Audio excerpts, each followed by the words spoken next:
Hola y bienvenidos al podcast de International House Quito. Soy Jasper Rice, director académico, y hoy tenemos en este capítulo a el profesor Toby Lodge. Toby, introduce yourself. Hello everyone, my name is Toby and I'm a teacher here at International House Quito, and I've been a teacher since 2018, more or less. And I've been teaching in several different countries like Spain, Chile, and of course here in Ecuador. Yeah, thanks for coming on.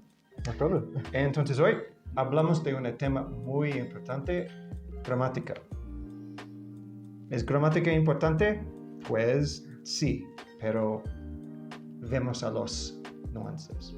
So, Toby, for you, what is grammar? Well, grammar for me is like the structure and rules of a language. I guess you could also call it like the systems of how the language works. That would be my basic definition of grammar. Yeah, no, definitely. Systems is an important word. I think the best definition, like the one that covers everything, is how language is organized. I saw it in a book. It's Thornbury's book on grammar, uncovering grammar. He quotes a teacher who wrote to him, and this teacher says grammar is like the DNA of language. It's a good one. I like that. The Yeah. DNA of language. That's nice. Because it's like if you can make one sentence in English with the present perfect verb, right? A verb in present perfect form or whatever. You can make, multiple, 20, potentially hundreds of sentences with that similar structure. I've also heard it called like the building blocks of a language. Yeah. I guess similar to DNA, that kind of idea that if you're building something, you need those blocks to have a grasp of the language. Yeah, and it can be a difficult thing to kind of comprehensively talk about. But for me, I was, when I was, thinking about this episode, it's like a group of systems. So syntax, so the order of words in a language, or in español, sintaxis. La sistema de verbos, so the verb system. That's in European languages, that's a very important thing. It's not important in every language. And also morphologia or morphology. So that means that's like the difference, in English of difficulty, and what's the same? Es igual en español. Difícil, dificultad, There's a part of the word that shows us that it's a noun or an adjective. Right. There's also things, hay cosas también como conjunciones y connectors, linkers, adverbial conjuncts. And that's kind of also taught with grammar to, communicate ideas entre cláusulas y oraciones, clauses, ideas between clauses and sentences.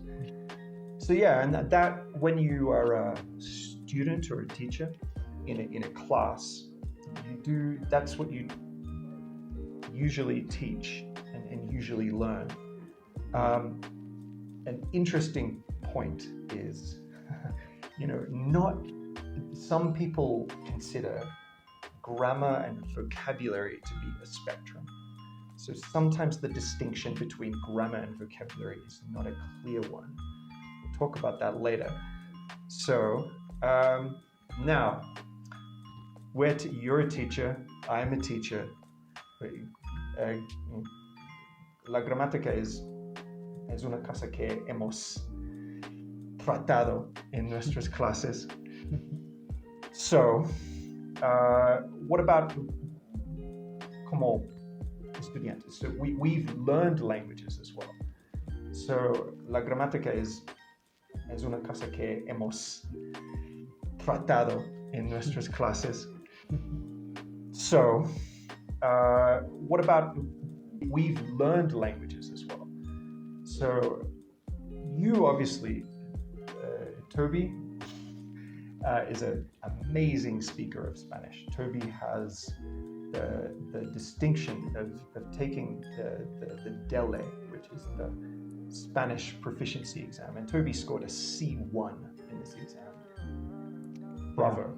So Toby is a highly proficient language learner. So what was it like learning grammar, Spanish grammar, in the UK at like a university level? It was an interesting experience because it was the first other language that I learned, obviously, apart from my native language. So it was the first experience I had really like, getting to grasp with the differences in grammar. Because although there are similarities between English and Spanish, there are also very big differences. Like, I think the first major difference that we see between Spanish and English is the two verbs to be. So obviously Spanish has two verbs to be. Ser and estar. So this is an aspect of grammar that for us learning Spanish, we have to deal with this extra verb to be, which is something that completely doesn't exist in English. So it's obviously something quite difficult for us. And of course we confuse ser and estar constantly. As native speakers of English, we constantly confuse that. Yeah, that's like something that would be great for another episode, I think. Like, things that we can kind of convert from our own languages and things that we can't. Exactly. Yeah, in my case, I mean, I've learned a few languages. The one that about grammar for me is my Russian class at university, which was very grammar intensive. And I remember asking my professor, Professor Kalyuga, how do I say I went to the beach? And the professor said, oh, that is a verb of motion, and we will learn about verbs of motion in the second year of the course. So you can see, like, it was like, I need to know now, It seems like something basic, but in another language, it could be something extremely complicated. Yeah, however, in Professor Kalyuga's defense, I really appreciated she would show us examples of grammar in poems by Pushkin and in passages from Dostoevsky. I really appreciate that. I thought that was a really nice touch. But yeah, it was a very grammar intensive course. Right. And as you can see, like, that is the experience of a lot of language learners. It is a very grammar intensive experience. And we can talk about the good and the bad of that. Lo bueno y lo malo. Pero empezamos con lo bueno. Let's talk about the good reasons for learning grammar first. I teach grammar. You teach grammar. Yeah. I've had some great grammar. I've had great grammar lessons. Yeah, me so too. For you, like, what's good about it? I think more than anything, grammar is useful. And as you said before, if you can learn, for example, the present perfect tense, you can make hundreds and thousands of different sentences with that form. Yeah. As long as you learn the form correctly, you can apply it in any different way, any way that is needed. Yeah. So it's actually extremely useful for students to learn specific grammatical structures, especially ones that they're going to be using a lot. So I feel like that's one of the big advantages of grammar is how useful it is and how much students can get use out of it. Yeah, I know, and how, like, you can extend that, and instead of just being like focused on one particular verb tense, it's a really important tool, and it's a way for students to be more autonomous and independent with their learning. If you understand how the system of a language works, that can really help you. It can make you a better writer. It's like a problem-solving tool that you can apply. And yeah, it is important. Also, I mean, the thing of like vocabulary, obviously, is having its moment in our industry now. Vocabulary is like come to the top of the list for good reason. But sometimes the meaning is really shaped by the grammar, right? Like with verb forms. Like I saw my friend crying versus I saw my friend had been crying.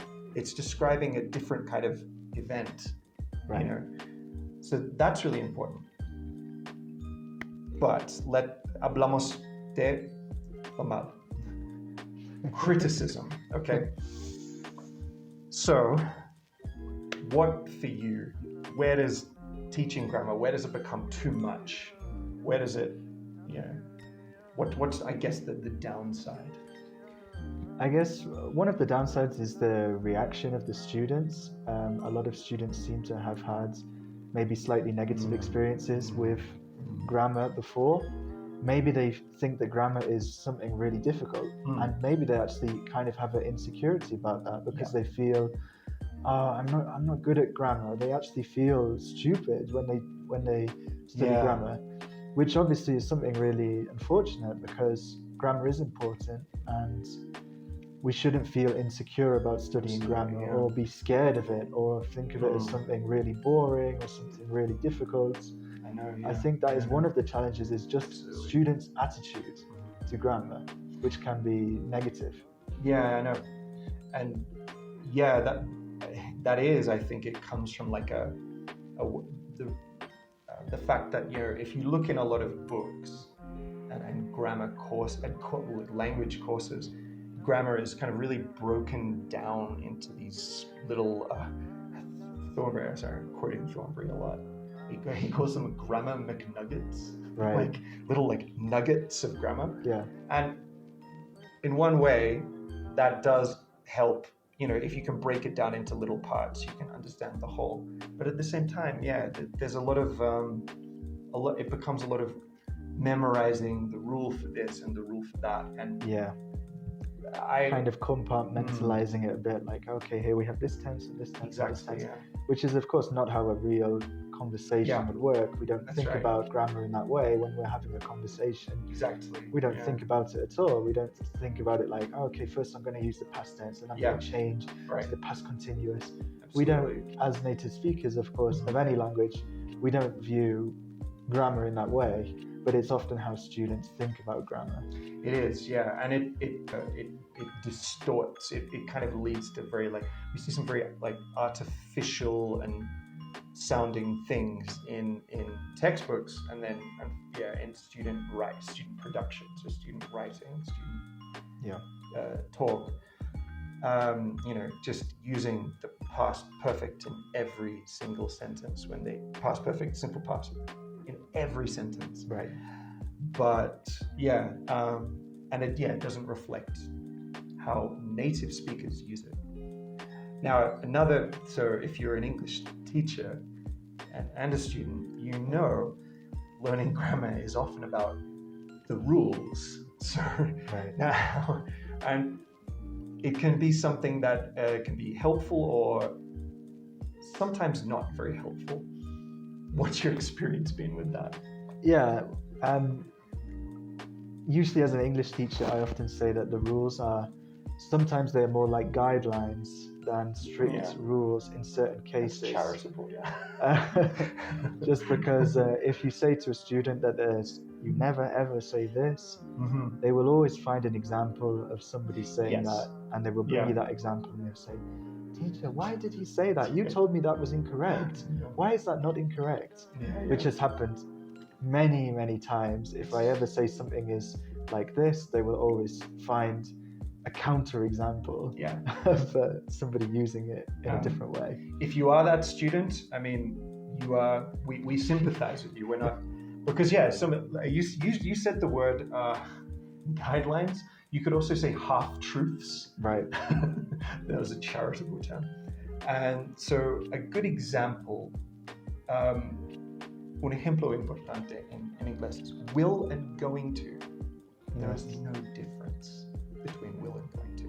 You can use them interchangeably. Yes. Yeah.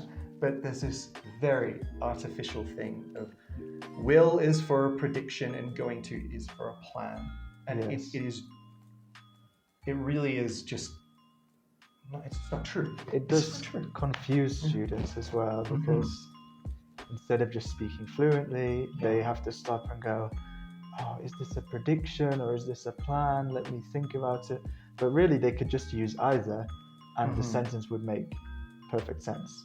Exactly, yeah. You wouldn't make a mistake. The other thing is focusing on rules. It kind of, you learn the how, but not the why. Not what. So, and it's common with like B2 level courses and C1 level courses, where you learn more complex grammar, and it gets very much about the how. How do you make a third conditional sentence? How do you make a noun clause? But never why. And there are very important reasons for using a noun clause that I've in some books, I'm not going to name names, but yeah, it was just the rules for making a noun clause, and never once about anything about why you would use a noun clause. Right. And why do we use a noun clause, by the way? We use it to structure information in a paragraph. What's our verdict? What's the verdict on grammar? We're going to do we pass judgment on grammar? Well, ultimately, I would say grammar is, of course, extremely important. I don't think it's something that can be just completely skipped in an English class or when you're learning English. But I think it needs to be taught in perhaps a more dynamic way, instead of just presenting grammar maybe in a textbook or a worksheet, using it in a more maybe in authentic texts, or looking at grammar in context. And something that we talked about before was actually talking about grammar without even mentioning the word grammar, which is something I like to do, because when you say to the students, today is going to be a grammar lesson, we are going to do grammar for 2 hours or something like that, you're going to hear a collective groan from all the students, and they're going to say, no, we don't want to do grammar. Especially in a class of teenagers. Of course. But if you give them a text, and maybe you talk about the text, and then you could bring attention to one of the sentences and say, why does this sentence have ing? Or why does this sentence say if? Like, what kind of a sentence is that? Just trying to get the students to think about grammar in a way, in a less direct way, rather than just saying to them, this is the second conditional, this is how it works. Try to get them to kind of see it for themselves about how it is used and why it is important. Well, thank you very much for listening to this episode of the International House Keto podcast. If you have any of your own thoughts, pensamientos o comentarios sobre el tema de gramática en inglés o español, cuéntanos en los comentarios, and we will talk about those in a future episode. So, thank you for watching, and we will see you in the next episode.